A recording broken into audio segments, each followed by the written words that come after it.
नमस्कार दोस्तों, स्वागत है एक बार फिर से आपका मेरे यूट्यूब चैनल विदाउट म्यूजिक मंत्रा में।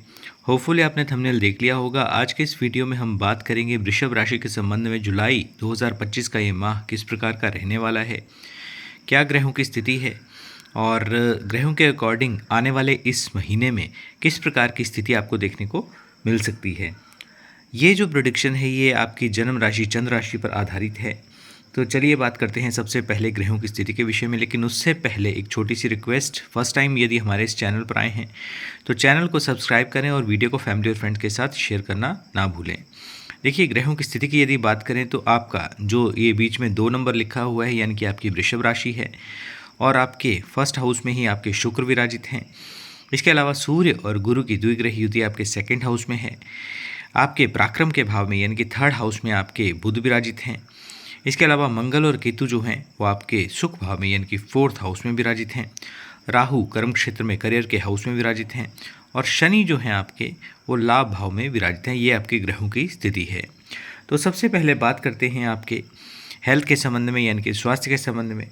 देखिए, सबसे पहली बात कि आपकी कोई भी किसी प्रकार की कोई वृषभ राशि पर किसी प्रकार का कोई 7.5 का प्रभाव नहीं चला हुआ है और ये अच्छी बात है आपके लिए। और आपके जो फर्स्ट हाउस की बात करें हेल्थ के संबंध में तो आपके फर्स्ट हाउस के जो स्वामी बनते हैं शुक्र, और शुक्र आपके फर्स्ट हाउस में ही विराजित हैं। अच्छी स्थिति है, वृषभ राशि में है और शुक्र अच्छे हैं आपके, शनि भी अच्छे हैं, बुध जो हैं वो थर्ड हाउस में हैं, चंद्र की राशि में हैं। तो एक एवरेज रिटर्न आप एक्सपेक्ट कर सकते हैं बुध के यहाँ पर विराजित होने के कारण। हेल्थ के संबंध में आपके जो इम्यूनिटी की बात करें तो अच्छी रहेगी। यदि पहले से किसी प्रकार की समस्या से आप ग्रसित हैं या कोई किसी भी प्रकार की समस्या से आप जूझ रहे हैं तो ये जो माह है रिकवरी वाइज बहुत ही अच्छा रहने वाला है। स्वास्थ्य अच्छा रहेगा हर लिहाज से, और चाहे आपकी इम्यूनिटी की बात हो, किसी प्रकार की कोई इन्फेक्शन हुई थी पूर्व में तो उससे रिकवर करने के लिए भी हेल्थ वाइज हर लिहाज से ये माह अच्छा ही है। सिर्फ ये है कि आपके जो बुध हैं वो एवरेज हैं। तो स्पेशली जब भी आप ट्रैवल करते हैं और ट्रैवल में भी यदि लोकल ट्रैवल करते हैं तो उस दौरान खान पान का विशेष तौर पर ध्यान रखना आपके लिए बहुत ही मैंडेटरी है, बहुत ही आवश्यक है। बात करते हैं आपके शिक्षा के संबंध में। देखिए, शिक्षा के लिए आपके पंचम भाव की बात करनी होगी और पंचम भाव में कन्या राशि यानी कि इसके जो स्वामी बनते हैं पंचम भाव के वो बनते हैं बुध, जो आपके थर्ड हाउस में विराजित हैं जैसे मैंने पहले आपको बताया। तो देखिए, एवरेज हैं जैसे मैंने पहले बताया, बहुत शुभ नहीं है और पंचम भाव पर किसी भी शुभ ग्रह की दृष्टि भी नहीं है, गुरु की दृष्टि भी नहीं है, शुक्र की दृष्टि भी नहीं है। शनि जरूर देख रहे हैं आपके 11th हाउस में बैठकर।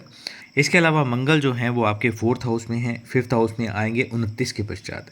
तो शिक्षा के लिहाज से विशेषतः ये जो समय है, ये जो जुलाई का माह है, ये थोड़ा सा टफ रहने की उम्मीद है इस माह आपको।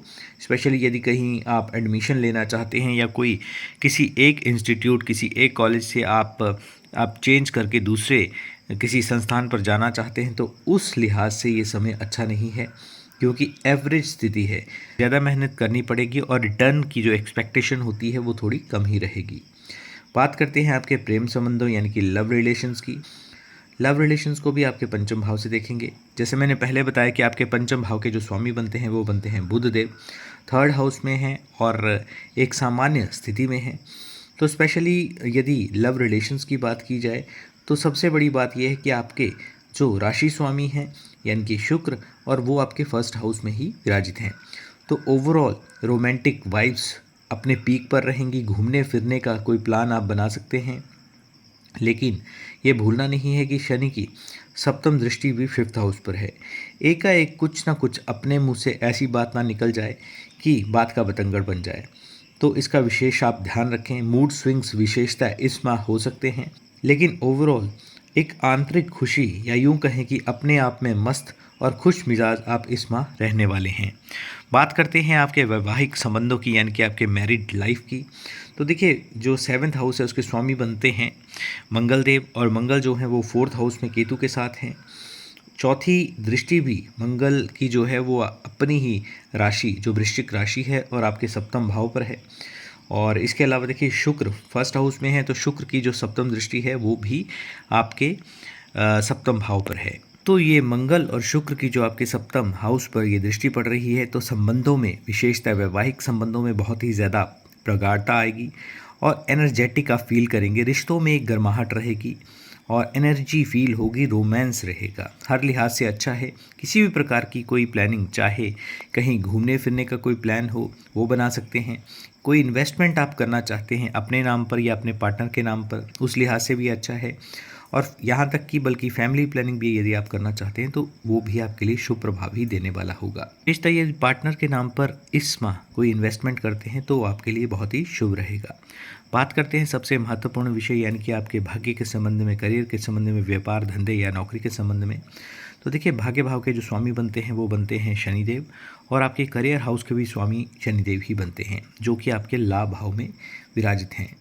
भाग्य और लाभ का ये संयोग बन रहा है, यानी कि जिस भी आप करियर में हैं उसमें लाभ होगा और भाग्य से लाभ होगा, ये निश्चित है। बृहस्पति की दृष्टि भी दशम भाव पर है, ज्ञान सम्मान की प्राप्ति हो सकती है, और बुध की दृष्टि भी भाग्य भाव पर है। तो वाणी में एक प्रखरता जरूर आएगी, और यदि कहीं आप जैसे कंप्यूटर या टेक्निकल फील्ड से जुड़े हुए हैं तो भी आप में एक ज्ञान में अधिकायत आएगी, और ज्ञान के कारण ही अपने भाग्य की आप वृद्धि स्वयं ही करेंगे। भाग्य को लेकर ये माह अच्छा है। भाग्य भाव के स्वामी जो हैं वो लाभ भाव में होना, आय भाव में होना, वो बहुत अच्छा है। करियर में बहुत अधिक इस माह लाभ होने की प्रोबेबिलिटी है, साधारणतः पिछले कुछ 3-4 माह से यदि आप तुलना करें। इसके अलावा ये भूलना नहीं है कि आपका जो दशम भाव है, जो करियर का भाव है, वहाँ पर राहु भी विराजित हैं, जिसके कारण करियर में ट्रैवलिंग प्लस चेंज होना 90% निश्चित आप लेके चलें। स्विच कर सकते हैं, या तो देखिए जुलाई के इस माह में आप कर सकते हैं, या जुलाई से लेकर नेक्स्ट 2026 यानी कि जुलाई 2026 के मध्य में, एक वर्ष के अंदर अंदर किसी भी प्रकार का कोई चेंज निश्चित तौर पर आपका होगा। आपकी जो डेजिग्नेशन है उसमें परिवर्तन आ सकता है, आपकी जो एक कार्यशैली है उसमें परिवर्तन आ सकता है, आप जहाँ पे जिस ऑर्गेनाइजेशन में, जिस कंपनी में आप काम करते हैं वो चेंज हो सकती है। आपका जो मूल कार्य है, जो आपका बेसिक नेचर ऑफ वर्क है, उसमें चेंजेस आ सकते हैं। यानी कि किसी न किसी प्रकार की आप में चेंजेस आप देखने को मिलेगी एक वर्ष के अंदर अंदर। राहु यहाँ पर विराजित हैं तो निश्चित तौर पर अपने गुणों से भी परिपूर्ण करेंगे। डिप्लोमेसी की आवश्यकता जो एक कार्य क्षेत्र पर होती है उसमें वृद्धि करेंगे, कि चालाकी से परिपूर्ण करेंगे। और दशम भाव में राहु, देखिए यदि आप टेक्निकल फील्ड से जुड़े हैं तो भी उसमें नॉलेज इन्हेंस होती ही है, बहुत शार्प नॉलेज एकाएक आपकी देखने को मिलेगी। यानी कि जो व्यक्ति आपको एक सम्मान या एक कुछ भी नहीं समझते थे, एग्जिस्टेंस आपकी नहीं होती थी, वो उसको फील भी करेंगे और उसको मान्यता यानी कि उसको सम्मान भी निश्चित तौर पर देंगे। इनकम की यदि बात करें तो बाय हुक बाय क्रुक आपकी इस दौरान इनकम होगी, लेकिन एक बात का विशेष ध्यान रखें कि इस दौरान यानी कि तकरीबन 1 वर्ष तक, इस माह भी और 1 वर्ष तक जो है वो घर में किसी प्रकार का कलेश या किसी प्रकार का वैचारिक मतभेद यानी कि विरोध होने की प्रोबेबिलिटी भी पूरी बनती है। बात करें यदि व्यापार के संबंध में तो देखिए, व्यापार के लिए ये माह जो है वो एवरेज रहने वाला है। विशेषतः 16 जुलाई के पश्चात आप थोड़ा अच्छा एक्सपेक्ट कर सकते हैं। शुभ ग्रहों का विशेषतः प्रभाव है, लेकिन ये है कि नए क्लाइंट्स आपको मिल सकते हैं और वार्तालाप ज़्यादा, और थोड़ी सी जो रिटर्न की एक्सपेक्टेशन है वो एवरेज यानी कि सामान्य ही रहने वाली है।